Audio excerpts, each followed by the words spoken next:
Hello, hello, hello. I am Gepwin. This is Mac Game Review, where I talk about all the things you can play on your Mac and other Apple devices.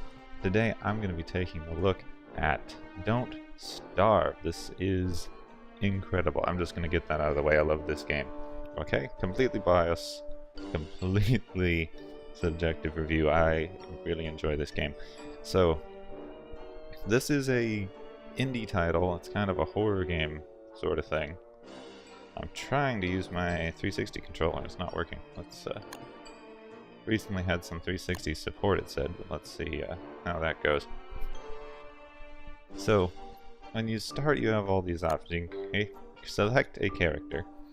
Now, I've played a ton of this game, but unfortunately the version that I had from the Humble Store kind of stopped updating correctly.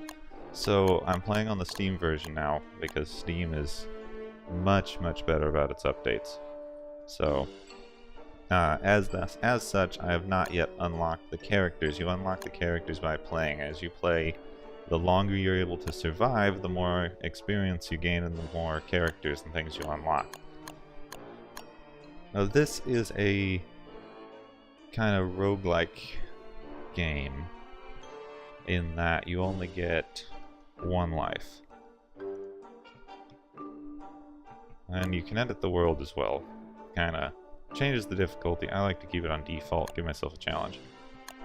You only get one life. You're spawned into this incredibly hostile environment. And look, these pages here, starting from here, Turkey.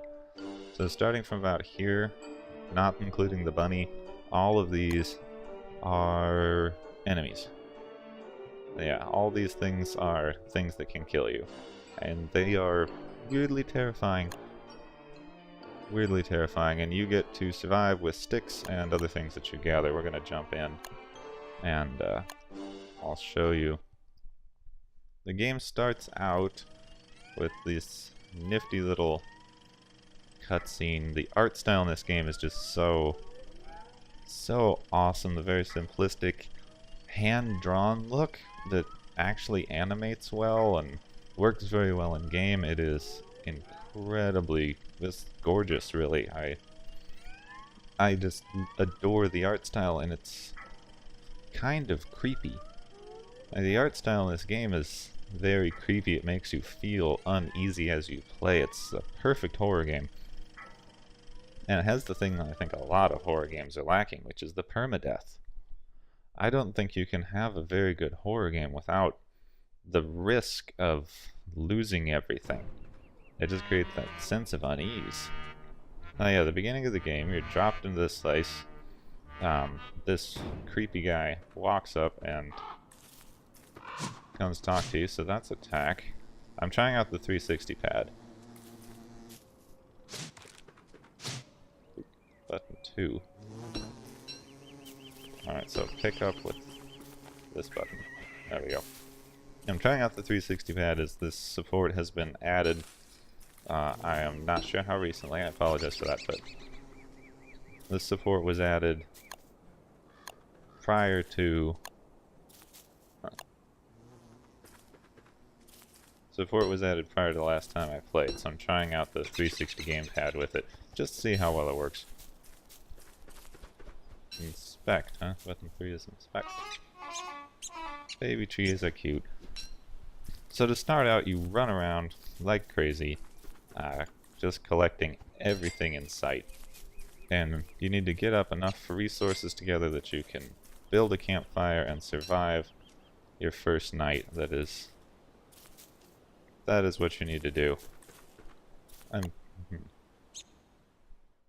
That's map. This is pause. I'm really not sure how you're supposed to get to your build options using the gamepad here. I like the movement on the gamepad better, but I'm really not sure how you're supposed to get to your build screen or options there. None selected to eat.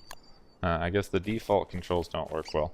So just keep that in mind, folks, if you want to play with the controller. It appears the default controls do very little for you. I decided to try with the default controls, see what I got, but Default controls give you very little, so I'm going to switch back to my keyboard and mouse, just how I've played this game for ages. So as I said, this is a horror game. I am trying to get enough resources together right now to just survive the night. Just collect everything in sight. Most of it's useful. You'll learn as you go. The first time you play, you're going to have no idea what to do, no idea what you want to do with your time, and you're probably going to die. But that's okay, because you get experience for dying.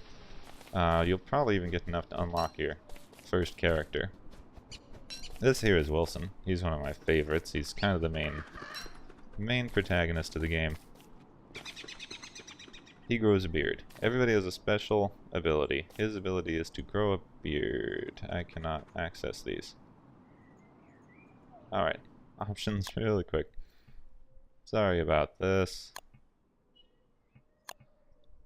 Okay, so unprofessional. Sorry about this. Disabled. Apply. Close. And continue. There we go. Axe. Chop down trees. So I have to build a prototype of the axe.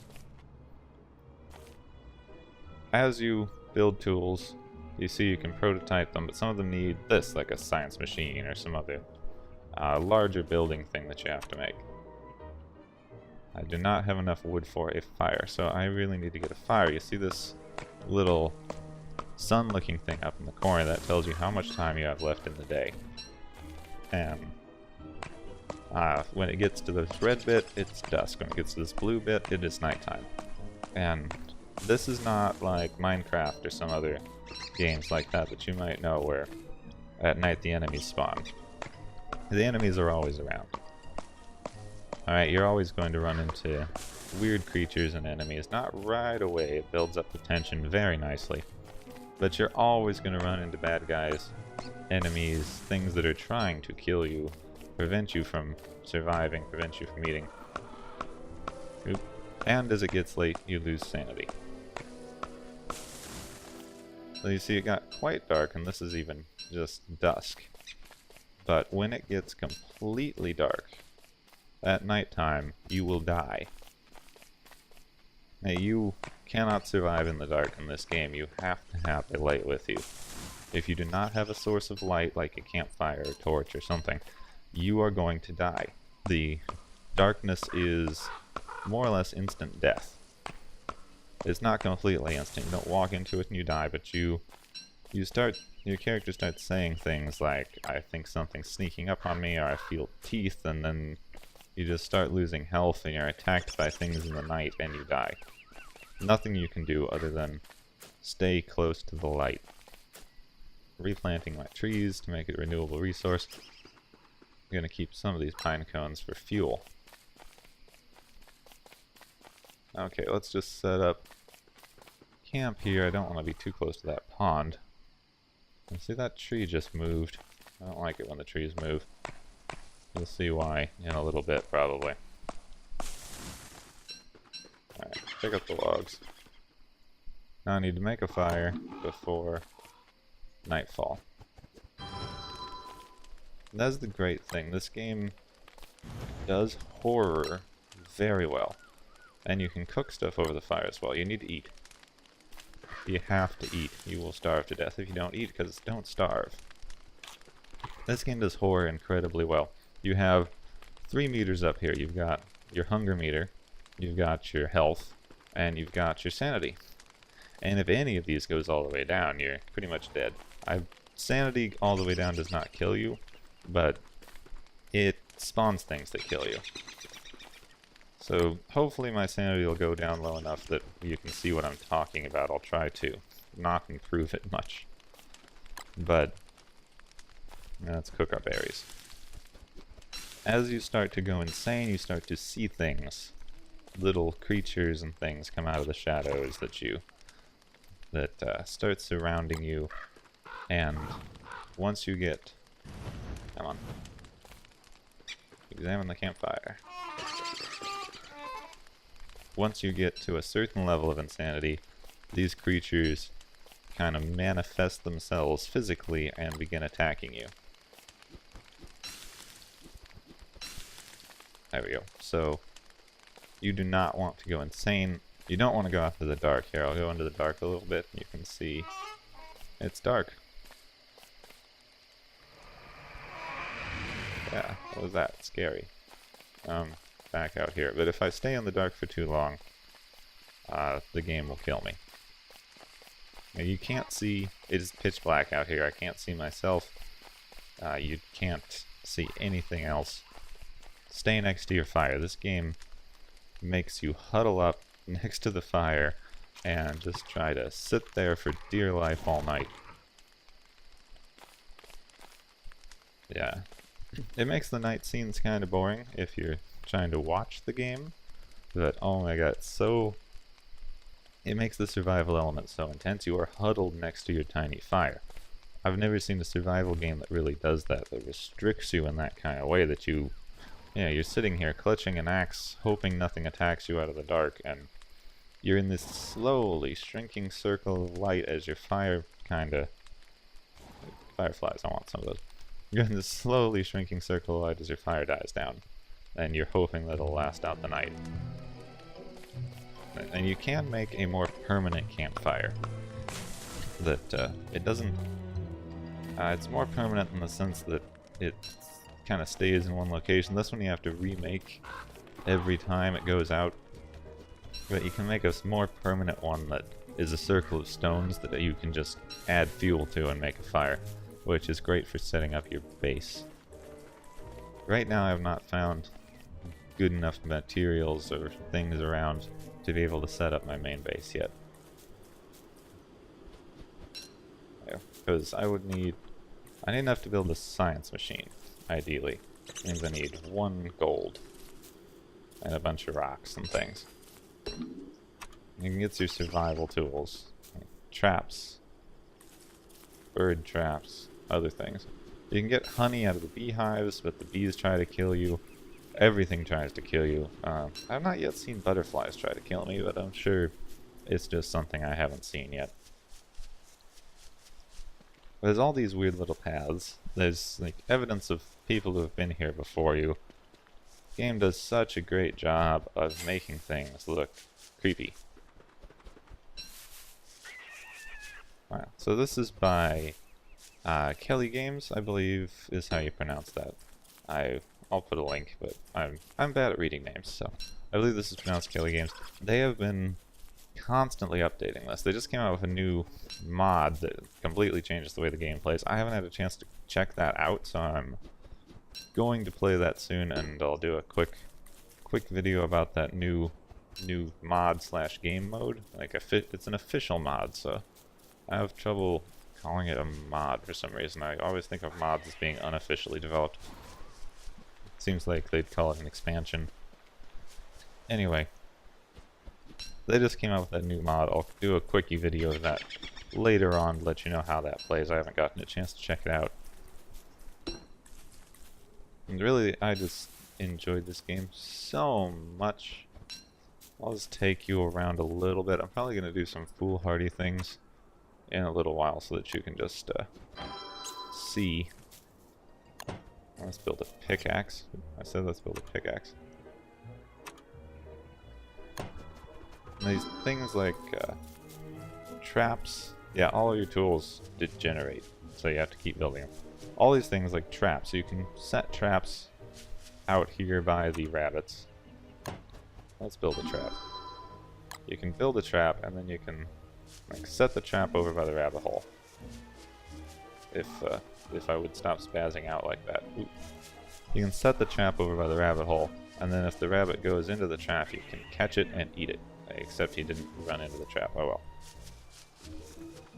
I'm gonna pick that up right now. But you set the traps and you can catch rabbits and eat them, which is a great way to get food. You are constantly in need of food. See how my hunger meter keeps going down here, my sanity meter keeps going down because I'm in the rain. Everything, and your food slowly spoils. This game just keeps you on the edge of your seat. You're never in a position of feeling comfortable. No matter how much of a base you have built up, no matter how much stuff you've accumulated, no matter how well you're doing, you are inches from death. And it's permadeath. And not only are you really close to dying, but you're close to losing all of your progress. And to me that just makes things so compelling. Especially in this game, because it's designed around it. Like, Minecraft, I did not enjoy the permadeath mode, because so much of the game is about just building up things. This game... Oh, and these, I'm not sure what these are, some kind of bison-y looking things.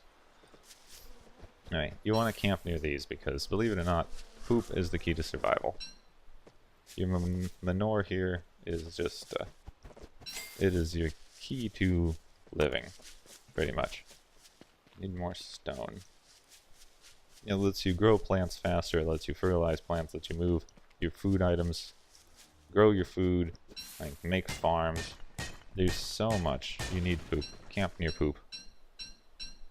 Which is also something that I find so interesting with this game, is it makes you worry about something as simple as fertilizer. It's this weird fantasy game, fantastical monsters and things everywhere that, for the most part, want to kill you.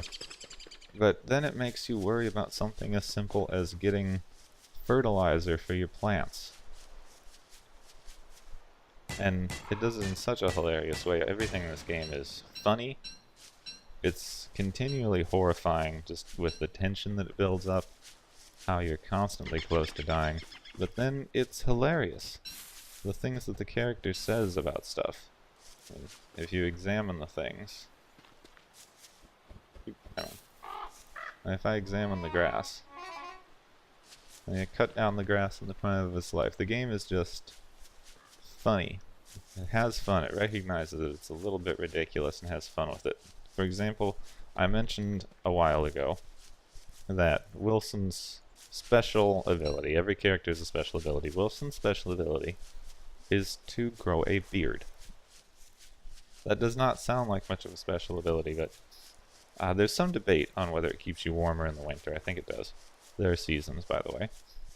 So there's some debate as to whether the beard keeps you warmer in the winter or not. I'm gonna set up camp here next to all these delicious rabbits. But it does give you a material. When your beard gets long, you can shave it off and you can get beard hair. And beard hair is a resource that you can use to build different things. You can use it as fuel in your fire, which I wouldn't recommend anyone who smelled burning hair. You can use it as fuel in your fire, you can use it to make these mystical objects that allow you to respawn. It's just so awesome the way they do these things. And that's something I will mention. You get one life. So this is permadeath. I've mentioned that several times. It's kind of a roguelike permadeath adventure, randomly generated world. But in the world are items that allow you to respawn. So it's permadeath, but they treat your lives like a resource instead of just giving you, and it's kind of a in-world kind of mystical thing that makes sense for the world. So instead of just giving you lives and like you've collected another life, now you have 3, haha, you find these mystical areas called touchstones that you activate, and when you die you come back to life at one of these touchstones and continue from there. And not only is it like really interesting the way that they implemented the live system, it's also really fun how you have to be careful about wanting to respawn at the touchstone. Because what if you die at night? Then you respawn in the dark and you're dead. If you die in winter, you respawn without your winter clothes and you freeze to death. You know, if you respawn too close to some enemies, you don't have any of your weapons or things with you. You drop them when you die, so you're pretty much dead. So respawning is like more dangerous generally than just dying. That didn't make any sense, but I think you know what I mean. You know what I mean, don't you? So overall, amazing game. Need to try to find some gold or something here. Overall amazing. These things, will attack you. For the most part, they leave you alone, but they go into mating season at a certain time of year, and then they start attacking you. Here's a spider. I'll show you some of the combat is, I don't know, combat is kind of almost lackluster to say the least, but the game's not really about combat. The game's not about combat, it's about surviving. And combat is sort of a means to an end rather than what the game is about. I like monster meat, like spider web. And let's attack this thing. Get rid of this spider down here. And combat is more, like I said, combat is more a means to an end than an actual I want to go fight some stuff for the fun of it. Oh, and these things. I will show you one of these. I'm playing very foolhardily because I want to show you as much stuff as I can. This is a wormhole, and you jump in the wormhole, and it takes you somewhere else on the map randomly. Yeah, that was not a sane thing to do, you're right. Tab, there we go. There's the map. So see, I set up my base over here. You can see it on the map.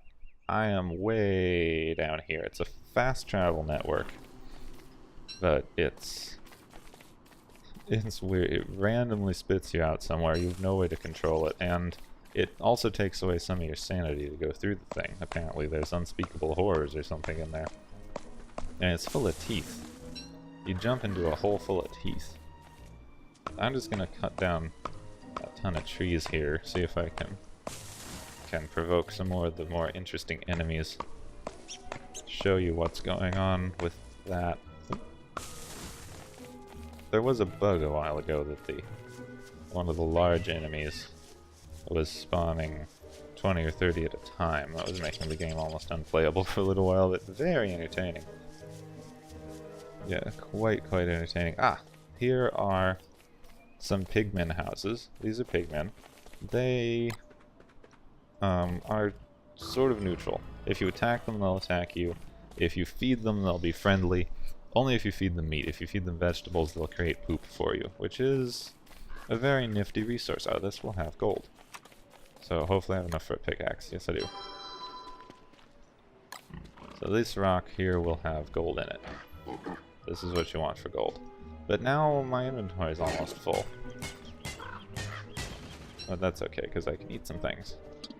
You've got to worry about your inventory, space, got to worry about surviving, got to worry about starving to death, got to worry about just dying from enemies. All kinds of things. If you find pigmen, feed them, because they follow you around. They generate poop for you, and they help fight your enemies. They'll also help cut down trees and things. They don't help mine. Yeah, more gold. They don't help mine. Sorry, I'm kind of slipping into a Let's Play mentality. I'm trying to tell you how good the game is. The game is really good, but there are a couple of caveats. Firstly, it doesn't tell you a lot. You have to learn how to unlock things as you go, which, if you like that kind of thing, great. I know a lot of people don't like hand-holding in games. Also, it's fairly difficult. It's not the most difficult thing ever, but it is decently hard, and you only get the one life, which makes it even more difficult. And when you do the one life thing, you run into a problem. Some people love the idea of, well, everything that I'm going to do resets when I die, so I have to be really careful. Creates that nice sense of tension. I think it really works well for this horror game, the thing they're going for, but some people can't stand the idea that they just spent hours and hours building up their base and getting everything perfect, surviving for 6-7 days, and then they die. Then they lose it all, and they can't get it back. And, you know, I completely understand that. It's meant to be frustrating.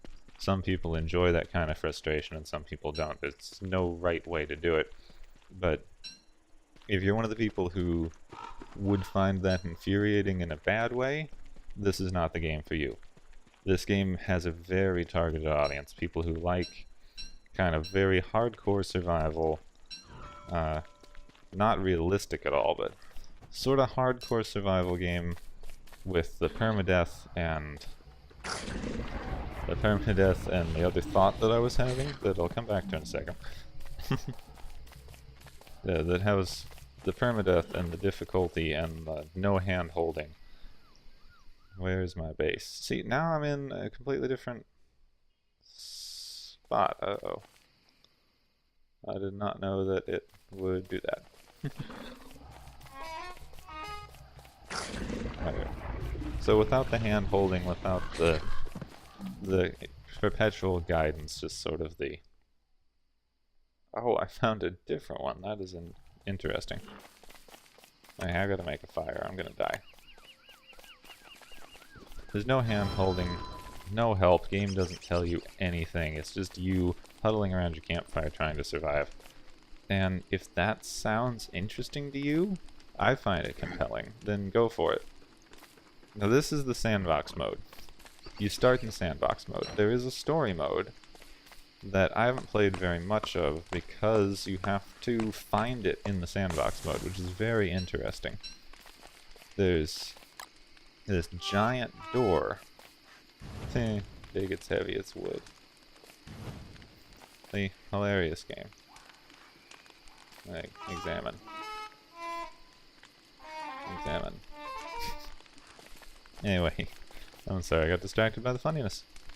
There is a story mode. You find a door in the world, you go into the door, and it takes you through these progressively more difficult levels where you have to collect a bunch of items. It is, it's really interesting to do it that way. It's kind of a nice way to do the story that just integrate it into the gameplay, not make it a separate thing so much. And if you die during story mode, you get popped back out to your sandbox play, which is also nice. There's also caves now. I didn't see any caves, or I would have jumped into one for you. Caves are interesting. They're another kind of, you don't die, but if you die in the cave, you lose all your stuff and you go back up to the surface. So you have to go back down to try to get your stuff, which is incredibly dangerous. Losing all your stuff in this game is almost the same as dying. It's just so difficult.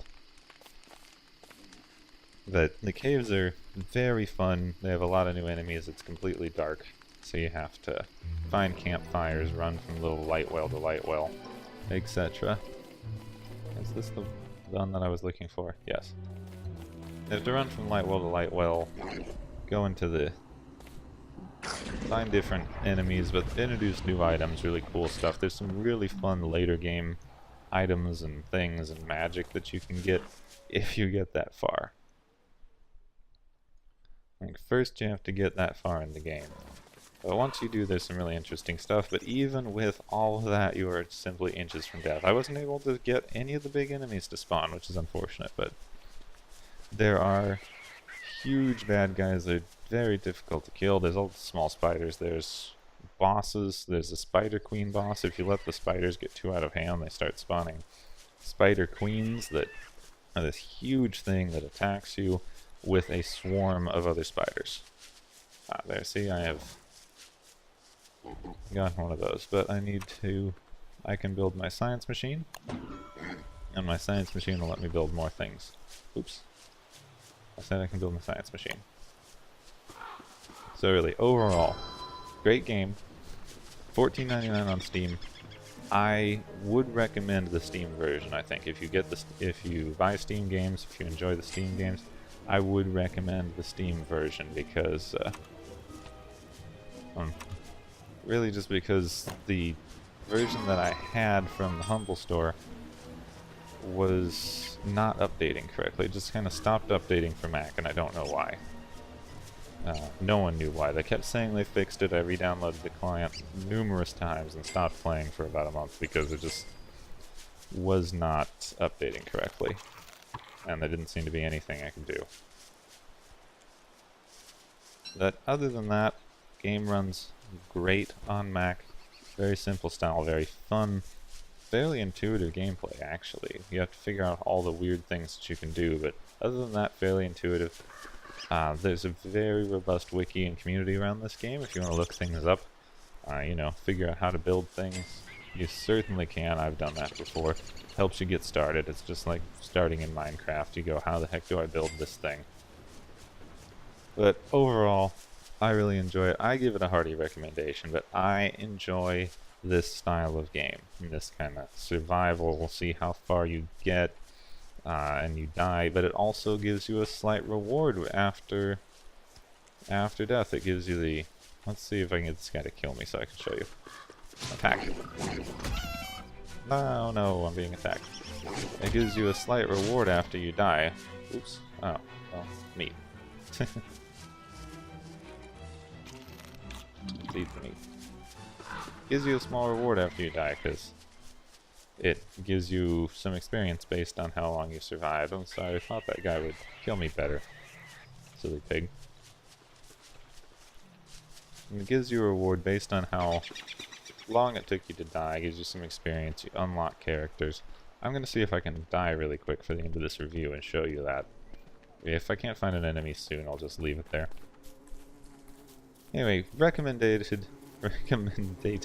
Yeah, I speak English sometimes. Recommended, with the caveat that this can be an incredibly frustrating game. See, I got experience. My next reward is a new character because I survived 3 days, which is kind of pathetic. Main menu. Later on, I will bring you a video of the new mod for this. I'm very interested to find that out. Now featuring. Why is the mod? Okay. So I'll do that later on. But do a video of this for you, let you know how that is. Overall, definitely recommend it, but it is for a very specific audience. If this sounded fun, pick it up. It's $14.99 on Steam. If it didn't sound fun, then don't. You're not going to have fun with it. That's really kind of the final say. If it sounded fun, get it. If it didn't sound fun, it'll be really annoying. That's really all you can say about these. Thanks so much for watching. Please like, subscribe, comment. Let me know if you like what I'm doing. If you don't like, I'm willing to change for you. I have been Gepwin. Thanks so much for watching. Hope you enjoyed, and I'll see you soon.